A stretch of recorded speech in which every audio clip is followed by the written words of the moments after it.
C'est fou quand on y pense, mais d'habitude, quand on parle de magie ou de sorcellerie, on s'imagine tout de suite des trucs très visuels. Ouais, des chaudrons bouillonnants, des éclairs dans le ciel, ce genre de choses. Exactement. Des rituels ultra complexes au beau milieu de la nuit, des trucs spectaculaires, presque cinématographiques en fait. C'est clair que l'imaginaire collectif est hyper imprégné par cette vision très théâtrale de la sorcellerie. Des incantations secrètes, des artefacts mystiques, enfin voilà. Et pourtant, la réalité de certaines croyances est beaucoup plus insidieuse. Au début des années 1970, il y a une ethnologue, Jeanne Favre-Sada, qui a passé un temps fou dans le bocage mayennais. En France donc. C'est ça, une région rurale en France, pour y étudier les pratiques de sorcellerie locale. Et la grande surprise de ces recherches, c'est qu'il n'y a pas de grand spectacle. La sorcellerie dans le bocage repose presque entièrement sur un seul truc, la parole. Juste les mots, quoi. Juste de simples mots prononcés.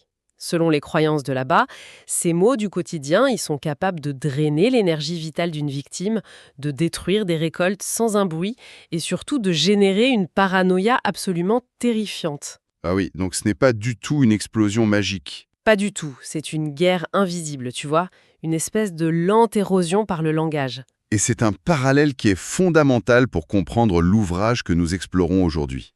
L'auteur, Simon Tremblay-Pepin, qui a lui-même bossé comme relationniste, utilise précisément cette image dans son livre. Le livre qui s'intitule Intrigue, petit manuel pour une critique des relations publiques. Exactement. Et sa thèse centrale est assez troublante.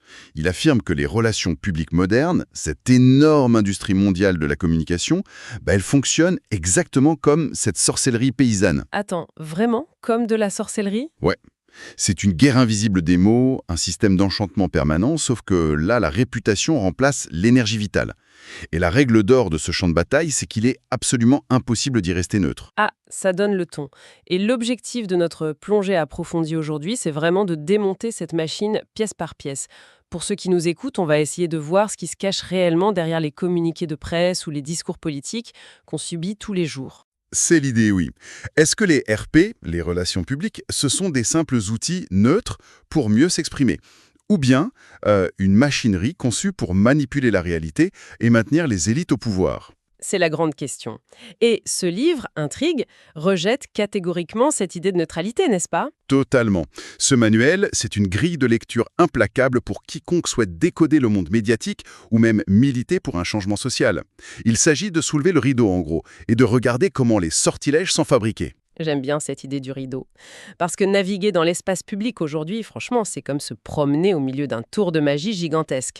Un spectacle permanent sur tous nos écrans, sans qu'on perçoive les fils. C'est une très bonne analogie et pour comprendre ce tour de magie, il faut d'abord écouter ce que les magiciens disent de leur propre métier, avant de fouiller dans l'histoire pour voir comment ils ont vraiment inventé tout ça.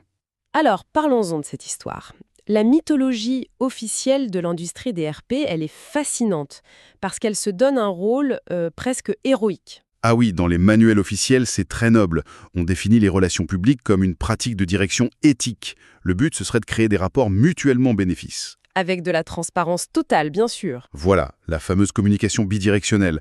L'entreprise est censée écouter la population, avec autant d'attention qu'elle en met à parler. Sur le papier, c'est magnifique. Mais la légende fondatrice qu'on raconte souvent, celle avec Rockefeller, ça me semble toujours un peu trop beau pour être vrai. Tu peux nous la rappeler? Bien sûr, c'est un cas d'école incontournable. On est en 1914 et John D. Rockefeller est probablement l'homme le plus détesté des États-Unis. Et pour une bonne raison, non?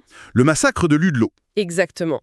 Au Colorado, des mineurs en grève ont été brutalement tués par des milices privées, engagées par l'entreprise de Rockefeller.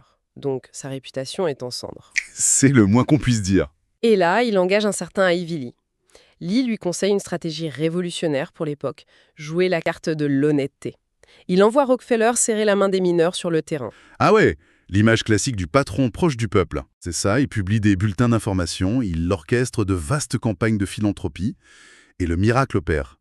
En quelques années, il passe du statut de tyran à celui de bienfaiteur de l'humanité.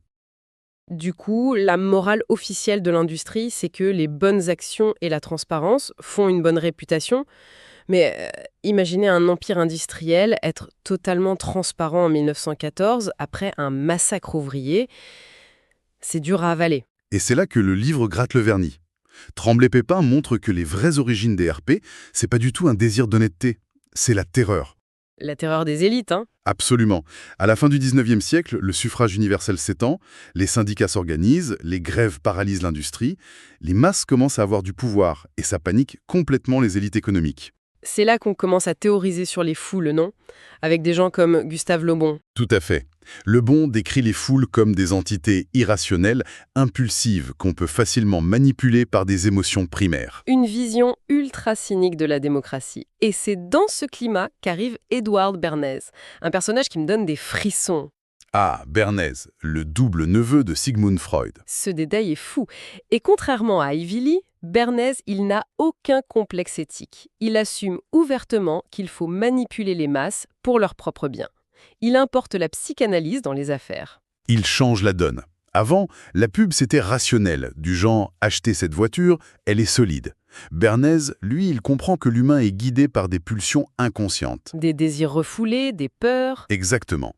Pour faire agir les foules, il ne faut surtout pas s'adresser à leur intellect. Il faut lier le produit à ses émotions. Et l'exemple du livre sur la campagne Lucky Strike dans les années 1920 est parfait pour ça. Le patron d'American Tobacco voulait doubler son marché en ciblant les femmes. Sauf qu'à l'époque, c'était un énorme tabou moral de voir une femme fumer. C'était inacceptable socialement, oui. Et Bernays, au lieu de juste faire une pub disant que les femmes ont le droit de fumer, il attaque l'inconscient. Il associe la cigarette à la minceur. Prenez une Lucky plutôt qu'un bonbon. Il finance même des études médicales bidons pour prouver ça. Mais le coup de maître, c'est la grande parade de Pâques à New York. Il paye des jeunes femmes pour défiler et allumer des cigarettes tout en même temps devant les photographes qu'il a lui-même invités. Et il appelle ça les torches de la liberté. C'est brillant et effrayant. Il associe un produit toxique à l'émancipation féministe. Il vend la libération contre le patriarcat. En une seule action, il modifie le code culturel par la force des symboles. Mais attends, ça c'était il y a un siècle. Aujourd'hui, la profession dit qu'elle a des codes d'éthique stricts. Le code d'Athènes interdit les fausses informations. Alors comment on explique les campagnes massives de désinformation actuelles? C'est la grande contradiction. Bah oui, prenons le greenwashing de l'industrie pétrolière sur le climat, ou le scandale de Purdue Pharma avec l'oxycantine. Ils ont payé des relationnistes pour cacher que leurs médicaments étaient hyper addictifs, créant une crise sanitaire mondiale. C'est pas juste des accidents de parcours, si. L'analyse de l'auteur est sans appel. Ce ne sont pas des anomalies, c'est le résultat logique du système. L'industrie des RP n'est pas là pour la vérité, elle est là pour protéger des intérêts financiers colossaux. L'éthique ne pèse rien face à la rentabilité. Voilà. Et pour montrer que cette mécanique vient de loin, l'auteur nous ramène au XVIIe siècle, à la cour de Louis XIV. Oh, avec le duc de Saint-Simon. J'avoue que quand j'ai lu ça, comparer la cour de Versailles avec notre époque d'Internet, ça m'a paru un peu tiré par les cheveux. C'est sûr que l'échelle n'est pas la même, mais l'architecture de la manipulation est identique. L'auteur parle de la mécanique de la cabale. C'est-à-dire, comment Saint-Simon influençait le roi. Sûrement pas avec des arguments rationnels. Il utilisait une méthode indirecte. Il flattait l'ego d'un courtisan, promettait une faveur à un autre, attisait les jalousies. Le but, c'était que plusieurs personnes différentes aillent murmurer la même idée à l'oreille du roi. Ah, pour créer une illusion de consensus. Exactement. Le roi pense que c'est une vérité naturelle parce que tout le monde lui dit. Exactement. Et aujourd'hui, le monarque absolu, c'est l'opinion publique. C'est dingue. Au lieu de flatter des ducs, on finance un groupe de réflexion, on place des experts à la télé, on paie des influenceurs, et le citoyen qui entend le même message partout se dit que c'est la réalité. C'est une cabale à l'échelle industrielle. Et cette illusion fonctionne grâce à un concept de l'historien Daniel J. Boorstin, le pseudo-événement. Oh, ce concept est fascinant. L'idée que les médias de masse ont besoin de matières premières en continu, donc les RP fabriquent des événements de toutes pièces. C'est la différence entre le réel et le théâtre. Un tremblement de terre, une vraie guerre, c'est un événement. Mais une conférence de presse gouvernementale, une inauguration avec une coupure de ruban ou une fuite calculée dans la presse. Ça n'existe que pour les caméras. Leur seul but est d'être rapporté dans les médias. Absolument. Et Boorstin dit que ça a une conséquence tragique. Ça remplace la gloire par la célébrité. La gloire, c'était accomplir de grands actes. La célébrité, c'est juste être connu pour son image. On dirait que l'espace public est devenu un immense décor hollywoodien. On voit ces politiciens avec leurs casques de chantier rutilants pour le 20h et on oublie à quoi ressemble la vraie politique. Le pire, c'est que le public s'y adapte et finit par exiger que la réalité ressemble à ce script. C'est vertigineux. Mais le sortilège ne s'arrête pas à la politique ou aux produits toxiques. Les RP infiltrent notre intimité, la façon dont on définit notre identité. Là, on entre dans la pensée de Jean Baudrillard. Dans le capitalisme moderne, on ne consomme plus les objets pour leur utilité, on consomme des signes. Des signes, oui. L'exemple du bonnet orange fluo m'a beaucoup marqué. Quelqu'un achète ce bonnet pour se sentir rebelle, hors des modes. Il a l'impression d'exprimer son libre arbitre. Sauf que le fait que ce bonnet signifie la rébellion, ça a été méticuleusement encodé par des années de relations publiques.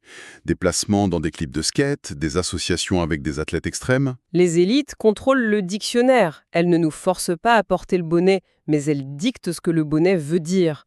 Baudrillard appelle ça le contrôle du code, c'est ça? C'est exactement ça. Les individus croient créer leur identité, mais ils ne font qu'assembler des symboles préfabriqués. Et, pour faire passer la pilule de ce système hyper commercial, l'industrie utilise la fausse sollicitude. La fausse sollicitude. C'est comme le mail de ma banque qui me souhaite un joyeux anniversaire en m'appelant par mon prénom tout en me prélevant des agios. Tout à fait. Ou le sourire hyper forcé de l'employé du fast-food qui doit dire un truc positif à chaque phrase. Tout le monde sait que l'algorithme de la banque ne ressent rien. Mais on en a besoin quand même. Ça agit comme de l'huile dans les rouages. Sans ce vernis humain, la froideur du capitalisme serait insupportable au quotidien. Il faut cette incantation de bienveillance. Ce qui amène une réflexion assez dure pour nous tous. Si les RP définissent notre vocabulaire identitaire, quand on poste une photo hyper travaillée de notre café sur les réseaux pour avoir l'air spontané, est-ce qu'on n'est pas devenu notre propre agence de RP? C'est le triomphe du système, l'aliénation parfaite. On intériorise les règles et on gère notre propre vie comme une marque docilement. C'est un peu désespérant vu comme ça. On est coincé entre les pseudo-événements et un dictionnaire contrôlé par les élites. Mais c'est là qu'on arrive au cœur du propos pour ceux qui veulent militer. Peut-on utiliser ces armes pour se libérer? Pour ça, Tremblay-Pepin s'appuie sur Ernesto Laclau et Chantal Mouffe. Ils expliquent que les RP du pouvoir servent surtout à pacifier, à absorber la colère pour maintenir le statu quo. Un peu comme quand un campement de mal logés s'installe. Le gouvernement fait une table ronde, donne 2 ou 3 concessions, juste pour désamorcer la crise émotionnelle. Sans jamais toucher au problème de fond, la spéculation immobilière.